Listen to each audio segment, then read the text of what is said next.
आप सब उम्मीद करती हूँ कि आप सब बहुत अच्छे हो। सो गाइस मैं भी बहुत अच्छी हूँ और आज मैंने फिर से ब्लॉग स्टार्ट कर दिया। आज है नवरात्र का फर्स्ट डे। पूरी साफ़ सफाई हो चुकी है घर की और मैं भी रेडी हूँ। साड़ी मैंने आज पहन ली। मैंने सोचा काफ़ी टाइम हो गई साड़ी भी नहीं पहनी है और कुछ रील्स वगैरह बनानी होती तो पहनती हूँ, बट आज मैंने फर्स्ट डे था और नवरात्र का तो मैंने सोचा पहन लेती हूँ, तो वो मैंने पहन ली है। कैसी लग रही हो कमेंट के ज़रूर बताना। घर में कोई नहीं है, मैं और मेरा बेटा ये हम दोनों ये बैठी हुई हैं ये। तो अब जा रही हूँ पूजा की तैयारी करने के लिए। क्या कुछ होता है आपके साथ शेयर करती हूँ। ब्लॉग अच्छा लगे तो प्लीज़ लाइक करना, चैनल को सब्सक्राइब कर देना। थोड़ा बहुत मेकअप कर लिया था, मैंने सोचा कर लेती हूँ। पूजा का भी टाइम हो चुका है, पूजा भी करने काफ़ी ज़्यादा लेट हो रहा है इसी वजह से। और मैं आपको सच्ची बताऊँ तो मुझे समझ में भी नहीं आ रहा है कि मैं किस साइड पूजा करूँ, क्योंकि दीवार मतलब इस साइड जो है ना, इस साइड पूजा नहीं रखनी चाहिए, लेकिन मंदिर हमने लगा दिया था, हमें नहीं पता था। तो अब हमें इस मंदिर को निकालना है। निकालने के बाद हमें दूसरी जगह शिफ्ट करना है, या तो इस दीवार पे शिफ्ट करना है या तो इस दीवार पे शिफ्ट करना है, मतलब किचन वाली दीवार पे शिफ्ट करना है। लेकिन अभी क्या है कि अभी नवरात्र भी आ गए हैं, तो हमने सोचा इस साइड में ये जो दिख रहा है ना कॉर्नर में जहाँ सामान रखा हुआ है, इसी साइड में मैं मतलब लगाऊंगी, जैसे तैसे हो सकेगा करूँगी। उसके बाद क्या कुछ करती हूँ आपके साथ शेयर करती हूँ। बहुत ज़्यादा मुश्किलें हैं, लेकिन बस करना तो है ही है, क्योंकि बहुत दिल से अरमान से मैं ये पूजा करती हूँ। माता रानी को मैं बहुत दिल से प्यार करती हूँ, तो हर कोई करता है, तो बस वही सब कुछ सोच के कर रही हूँ पूजा। और माता रानी सब कुछ देख रही हैं कि क्या है, दिल से कर रही हैं क्या है क्या नहीं। तो बस चलते हैं, पूजा स्टार्ट करते हैं। ब्लॉग अच्छा लगे तो कमेंट कर देना ज़रूर। तो मिलते हैं। तो गाइस सबसे पहले यहाँ पे मैंने आप देख सकते हैं जो यहाँ पे हमारा पीढ़ा था, मैंने उसको अच्छे से साफ़ किया। साफ़ करने के बाद यहाँ पे मैंने पेपर डाला हुआ है। ये माता रानी का जो पेपर आता है ना, वो मैंने लिया था, वो मैंने उसको डाल दिया। मुझे समझ में ये नहीं आ रहा था कि मतलब मैं क्या करूँ। अकेली थी और साथ ही साथ बेबी को भी संभालना था। बहुत ज़्यादा मुश्किलें हो रही थी, सच्ची बताऊँ बहुत ज़्यादा मुश्किल से मैं पूजा कंप्लीट कर पाई थी। उसके बाद जैसे मैंने सारा सजा दिया, सजाने के बाद मैंने माता रानी को स्थापित किया। स्थापित करने के बाद कलश रखा। कलश रखने के बाद उसमें आम की पत्तियां रखी। हमारे यहाँ पे ना पूजा कुछ इस तरीके से होती है। आप लोगों के यहाँ किस तरह होती कमेंट करके ज़रूर बताना। कल काफ़ी सारे कमेंट ये आए थे कि आप हमें दिखाएं कि मतलब आपके घर में पूजा कैसी होती है, आप पूजा कैसे करते हैं। सो गाइस यहाँ पे आप देख सकते हैं ये है इस तरीके की कुछ हमारी पूजा होती है। सबसे पहले माता रानी को मतलब सजाते हैं, उनको रखते हैं, उसके बाद उनको स्थापित करते हैं। उसके बाद कलश रखने के बाद ना इन दोनों की पूजा करते हैं हम लोग। कलश के साथ गंगा जल से पूजा करते हैं। और सबसे पहले सुबह सुबह उठ के पूरे घर की साफ़ सफाई करके हम लोग पूरे घर में गंगा जल छिड़कते हैं ताकि हमारा घर शुद्ध हो जाए। उसके बाद मैंने यहाँ पे क्या किया, मट्टी और जौ जो थी उनको मिक्स कर दिया था, मिक्स करके साइड में रख दिया था। बेबी को भी मैं नहा धो के रेडी कर चुकी थी कि मतलब इनको बाद में मुझे उठाना ना पड़े, इस वजह से। और यहाँ पे जैसे मैंने माता रानी को स्थापित किया, कलश भी रखा। कलश में मैंने आम की पत्तियाँ जो थी 9 आम की पत्तियाँ रखी और नारियल को मतलब कलावे से बांध करके ऊपर से चुंदी मैंने ढांक दी थी, मतलब रख दी थी चुंदी। और उसके बाद जो भी मैंने साइड में उठा के रख दिया था और जितना सारा सामान था माता रानी का वो भी रख दिया। तो सबसे ज़्यादा हम लोगों में इम्पॉर्टेंट ये होता है कि पान हो, पान के ऊपर सुपारी और हल्दी रखनी चाहिए। तो वो भी मैंने मतलब बहुत मुश्किल से पान मिला, मतलब काफ़ी लेट हो गए थे जाने के लिए, तो वहाँ पे गए पान लेके आए।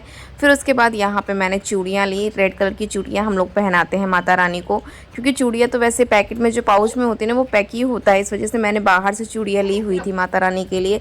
तो रेड कलर की माता रानी की चूड़ी ली थी और उनको पहना दिया था। कुछ रख दी थी ताकि माता रानी के मतलब पास रखी रहें, बाकी पहना दी थी। उसके बाद कलश में भी मैं मतलब जो जौ होता है उसमें भी मतलब जल को छिड़कती हूँ, क्योंकि जौ उगाने के लिए कलश स्थापना कर रही होती हूँ। बस उसके साथ मैं दीपक भी स्थापित कर देती हूँ। जहाँ तक कि जैसे आपको पता है कि 9 दिन का जो व्रत रहते हैं ना, उनके यहाँ पूरा 9 दिन दीप जलता ही है। तो बस मैंने दीप को भी स्थापित कर दिया है। स्थापित करने के बाद यहाँ पे मैं लग जाती हूँ दीप को जलाने के लिए। तो यहाँ पे मैंने फ्रूट्स में केले रखे हुए हैं और सेब ना मतलब मिले नहीं थे, क्योंकि काफ़ी ज़्यादा लेट हो गए थे, इसलिए और कोई फ्रूट मुझे मिला नहीं।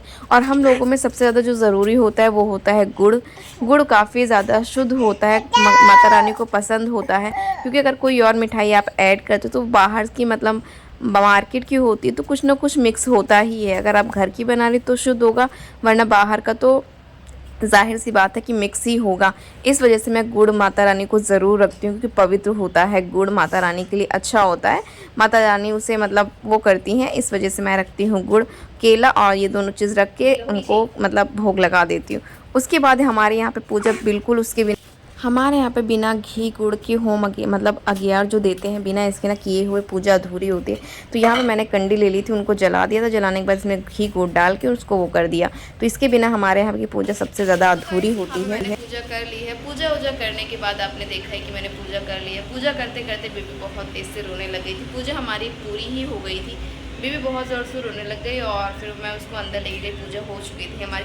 पूजा मेरी बहुत ही अच्छे तरीके से हुई है। आई विश भगवान आप सबकी मनोकामना पूर्ण करें और आप सबकी भी पूजा अच्छे तरीके से हो गई होगी। तो बस पूजा हो गई है। जो सारा सामान इधर फैला हुआ है देख सकते हैं आप, ये जो सारा का सारा सामान फैला हुआ है, अभी मुझे समेट के रखना है। अभी मैंने चाय नाश्ता कुछ भी नहीं किया है, चाय मूँगफली वगैरह कुछ नहीं खाई हूँ। बेबी को बस लेके गई हूँ अंदर सैलेड और खिलाई हूँ कि अभी तक मैंने बेबी के लिए कुछ बनाया नहीं है। चिल्ला वगैरह कुछ नहीं बना पाई हूँ मैं अभी। बनाना है लेकिन अभी सारा को समेट दूँगी, इसलिए मैंने बेबी को सैलेड खिला दे कि जल्दी से सैलेड और बनाना खा लेंगी तो फिर थोड़ा सा रेस्ट करेंगी, सो जाएंगी, तब तक मैं सारा काम निपटा दूँगी। तो यहाँ से लेके और ऊपर किचन तक पूरा काम है, तो ये सब करना है मुझे। लेट हो चुका है काफ़ी ज़्यादा।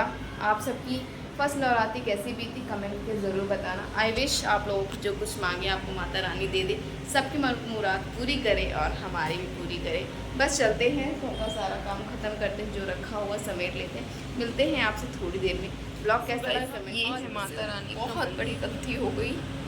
मतलब मैंने कुछ इस तरीके से इन्हें सजाया हुआ है, जितना जो कुछ था मेरे पास मैंने कर दिया है। माता रानी को हो सके तो मेरी गलती माफ़ कर देंगी। सारा सामान इधर उधर पड़ा हुआ है, सब कुछ समेटना है। गाइस यहाँ पे हो चुकी है शाम। दोपहर के बाद मैंने थोड़ा सा रेस्ट किया, बस लेटी ही थी। बाकी पूरा टाइम मैंने अपनी बहन से बात करने में निकाल दिया। पूरी दोपहर ऐसे ही बीती, टीवी कुछ ये कुछ वो। सुबह से मैंने कुछ भी नहीं खाया है, सिर्फ और सिर्फ थोड़ा सा गुड़ और पानी पिया हुआ था बस। तो पूरा का पूरा दिन निकल चुका है, लेकिन भूख बिल्कुल भी नहीं लगी कि मतलब रत्ती भर भी भूख नहीं लगी कि मुझे भूख का भी एहसास हो, थोड़ा भी नहीं है। कुछ दिन देखो क्या होता है। सो अब शाम होने वाली है, मतलब अंधेरा होने वाला, तो मैं जा रही हूँ नहाने के लिए। नहा धो के आती वापस से पूजा करते हैं। सुबह मैं कथा नहीं पढ़ पाई थी, अभी मुझे पढ़नी है कथा। रो रही थी बेबी, इसलिए कथा नहीं पढ़ पाई पूरी। कथा पढ़ने नहा के धो के निकल के आती पूजा करते। मैंने यहाँ पे नहा लिया है, नहा धो के मैं बाहर आ गई हूँ। और जब तक ये नहा रहे हैं, ये भी फास्ट है, नहाने के लिए गए हैं, ये नहा के आएंगे, तब तक मैंने सोचा कि मैं नहा धो के थोड़ी सी चाय ही बना लेती हूँ कि दोनों लोग भूखे हैं। सुबह से कुछ भी नहीं खाए हैं हम दोनों लोग। इस वजह से दूध भी हमारा गर्म हो गया है और एक साइड में मैंने चाय भी रख दी है। ये अच्छे से गर्म हो जाएगा, मतलब जब तक हम पूजा करके उठेंगे तो चाय बनी रहेगी, तो फिर बस बनाना नहीं पड़ेगा, जल्दी से पी लेंगे। जैसे ही दूध ये गर्म हो जाता है वैसे ही मैं 2 मूंगफली और मखान के अलावा भी भूंज लूँगी, ताकि थोड़ा बहुत खाने के लिए कुछ हो। सुबह से सच्ची बताऊँ तो बिल्कुल भी भूख नहीं लगी, लेकिन खाना तो पड़ेगा वरना बीमार पड़ जाएंगे ना। तो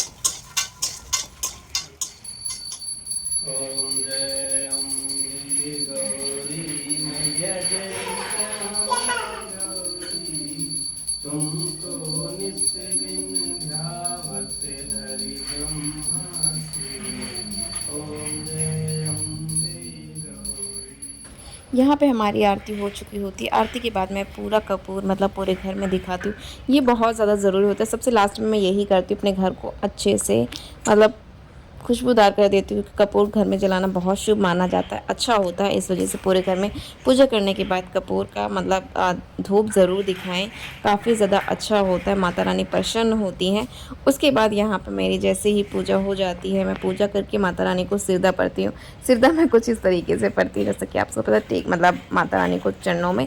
उसके बाद यहाँ पर बेबी आ जाती है, बेबी मेरे सर पर हाथ रखती है और मुझे खींच रही होती कि मतलब मम्मा उठो उठो, इस तरीके से। फिर उसके बाद यहाँ पे मतलब मैं भगवान से जो मेरे दिल में होता है मैं सब कुछ माता रानी से कह देती हूँ। बस एक माता रानी ही होती हैं जो हमारे दिल की मुराद, जो हमारे दिल की बातें होती है वो माता रानी ही सुन पाती, समझ पाती, वरना हर कोई हर किसी से नहीं बातें कह पाता है। कुछ बातें ऐसी होती जो हम नहीं कह पाते हैं। तो कुछ इस तरीके से हमने पूजा की, ये इस तरीके से हमारे यहाँ पूजा होती है। ये है प्रसाद, जा रहे हैं प्रसाद देने के लिए, जाओ तो जाके नीचे प्रसाद दिए आते हैं।